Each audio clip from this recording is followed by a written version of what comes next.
기독교가 넌 크리스찬들을 종합을 하려는데 종합하는 방식이 국교로 선포해가지고 모든 사람들한테 강제로 기독교인이 되게 하는 거예요. 지배하는 거죠. 기독교의 강압적인 힘으로 세상을 지배하려고 그러는 거예요. 그래가지고 기독교를 덮으려고 그래요. 그래서 이걸 뭐에다가 비유하려면 초콜릿 케이크. 초콜릿 케이크 속에 여러분 뭐가 있어요? 초콜릿이 있어요? 그냥 빵이지. 똑같은 케이크예요. 그런데 초콜릿으로 겉만 그럴듯하게 초콜릿으로 덮어놨어요.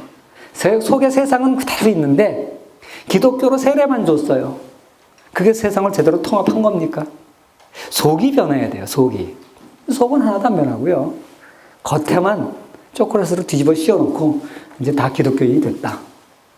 그래서 그때는 음악, 미술 전부 기독교 음악, 기독교 미술이 세상 음악계를 지배하고 미술계를 지배했어요. 그런데 정말 그 음악과 미술 세계에서 하나님이 창조하시는 거 아름다움이 표출됐냐?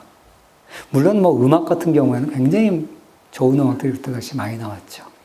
미술을 그리면 예를 들어서 꼭 날개 달린 천사를 그린다든지 아니면 예수님 얼굴을 그린다든지 성자의 얼굴을 그려야지만 이게 미술이라고 생각한 거예요. 음악을 하더라도 꼭 가사에 또는 멜로디에 의미가 나와야 되는 거예요. 그러니까 바하나 이런 기독교 음악을 지을 때 전부 박자나 이런 데서 하나님을 묘사한 거예요. 예를 들어서 이분음표가 천천히 나오면 하나님의 임재예요. 그리고 악장을 쓸 때도 숫자에다 의미를 뒀어요. 그래서 성부, 성자, 성령 3이라는 숫자는 하늘의 완전수. 그 다음에 동서남북 4라는 것은 지상의 완전수. 합한 7은 천상천하 최고의 수축을 럭키 세븐이에요. 거기서 하나 모자라는 6은 사탄의 숫자. 뭐 이런 식으로 해가지고 음악을 전부 여기에다 맞춰서 만들었어요. 그래서 중세 음악을 분석을 해보면 거기 다 맞아요. 해석이 돼요. 그래서 종교 음악을 설명하시는 분들 설명을 들으면 참 재밌어요. 그래서 우리 같은 핸들의 메시아를 듣더라도 이 부분들이 이런 의미구나. 그런 식으로 모든 음악, 미술, 건축, 세상 모든 문화를 정치까지 지배를 했던 것이죠. 사실 그래서 중세를 대표하는 토마스 아퀴나스라든지 교부 철학자들이 바로 이런 생각을 했던 사람들이죠. 그래서 어떤 문화라도 교회의 축복 안에 들어오면 괜찮은 거예요. 그러니까 로마 교황청이 진리를 선포해요. 과학이 발달해서 진리가 아니라 로마 교황청이 선포하면 진리야. 그러니까 천동설도 로마 교황청의 지식 수준에서 진리라고 선포하면 선포가 되는 거예요. 라마르크 용불용설, 저 피 묻은 걸레를 마루 밑에 넣어두면 거기서 쥐가 된다. 지금 생각 말도 안 되는 소리죠. 근데 그걸 로마 교황청이 진리라고 선포를 했기 때문에 진리인 거예요. 세상에 그런 게 어딨어. 헌금이 땡그랑 하면서 교회 헌금통에 떨어지는 순간 더러운 돈이 깨끗한 돈이 된다고 하는 거예요.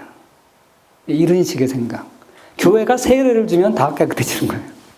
이런 게 바로 어설픈 형태의 종합입니다. 이게 상당히 기독교 내부에게는 환영을 받아요. 쉽고 굉장히 기독교가 세상 문화 위에 있으니까 좋잖아요. 굉장히 환영을 받았지만 잘못됐어요. 그러니까 중세 캐톨릭이 범한 많은 오류를 극복하면서 등장한 문화 대립론이라는 겁니다. 오늘날 이건 이원론이라는 것으로 더 널리 알려져 있어요. 이제 계몽주의 시대 이후에 과학이 발전하면서 과학혁명이 오면서 천동설이 틀렸어요. 그리고 이제 막 지구가 네모난 줄 알았는데 동그래요. 그렇게 되면 천주교 교황의 권위가 무너지고 그렇게 되면서 이제 인정을 하기 시작해요. 자연과학을.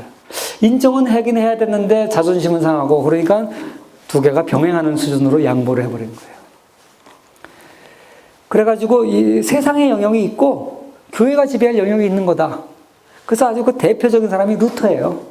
루터가 무슨 얘기를 했냐면 우리가 사복음서에서 발진티부스의 의료법을 발견할 수 없다.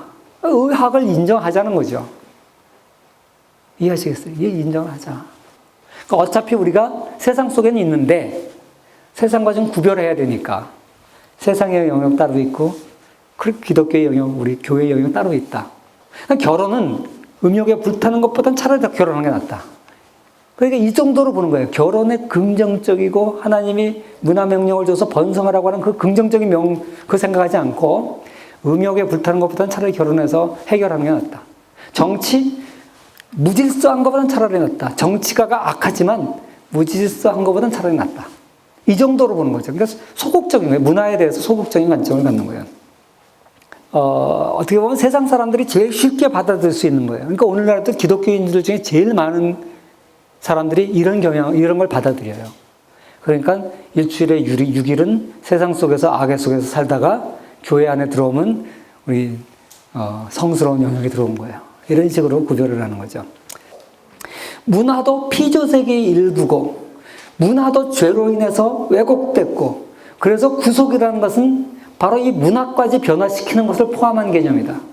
구속이 인간을 우리를 천국에 보내는 거에서 끝나는 게 아니라 이 땅에 살면서 완성될 하나님 나라를 꿈꾸며 이 세상 문화를 변화시키기까지 하는 것. 그게 구속의 진정한 의미다라고 보는 거죠. 그래서 문화란 우리에게 은혜로 주신 선물인 동시에 소명이다, 콜링이다. 그래서 월터 스토프도 그런 얘기했죠. 문화는 소명, 사명, 명령, 인비테이션, 초청이다. 어느 정원사가 이런 얘기를 했어요. 어떤 사람이 탁 화단에 가서, 여러분 부처드 가든이라고 가봤어요? 캐나다의 빅토리아 아일랜드에 있는 세계 최고의 가든이 있어요. 굉장히 아름다운 꽃의 도시인데 참 아름다운 꽃들을 보면서 하나님을 찬양했어요. 하나님은 정말 어떻게 이렇게 아름다운 꽃들을 창조하셨냐. 정말 하나님의 능력은 놀라워. 정원사가 뭐라 그런 줄 알아요? 물론 하나님이 창조하셨죠. 그럼 내가 가꾸지 않았으면 여기는 엉겅퀴 밭이 됐을 겁니다. 하나님은 우리를 동역자로 부르셨어요. 그런데 이 타락의 결과로 인간이 자율적이 됐듯이 문화도 자율적이 됐어요. 그리고 인간의 마음이 자꾸만 하나님으로 향하지 않고 다른 것으로 되려고 그래요. 이게 문화에서도 인간처럼 똑같이 나타난다는 거죠. 그 아담과 하와의 타락 이후에 인간이 문명을 이루잖아요. 먼저 이제 가인은 도시를 건설하죠. 그리고 그 도시에 자기 아들 에녹의 이름을 붙여서 에녹이라는 도시를 만들어요. 그리고 창세기에는 많은 문화 활동이 소개되고 있죠. 야발은 가축을 치는 자의 조상, 목축업의 조상이 되고, 유발은 음악인이 되고요. 두발가인은 기계를 만드는 수공업자가 되고, 라멕은 시인이 되고, 이건 전부 어떤 인간의 여러 문화의 한 모습들이에요. 많은 사람들이 에덴 동산은 아름다운 선의 모습이고, 시티, 도시는 악의 온상이라고 생각해. 오늘날 우리가 이룩하는 이 모든 문화는 악한 것이라고 생각해. 그래요? City of God. 신의 도성. 에덴 동산에서 시작해서 가든에서 시작해가지고 시티로 끝나요. 이 과정 중에 인간의 발전이 있는 거죠.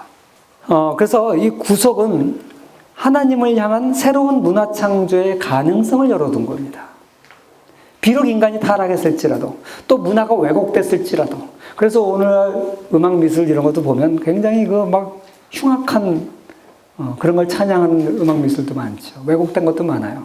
그리고 이 도시에서 얼마나 잘못한 살인과 미움과 질투와, 그리고 가족은 유지되지만 가족 안에서 질투, 살인까지 있지만, 그럼에도 불구하고 도시를 건설하고 인간이 문화를 창조해 나가는 것은 하나님이 의도하신 선한 일입니다.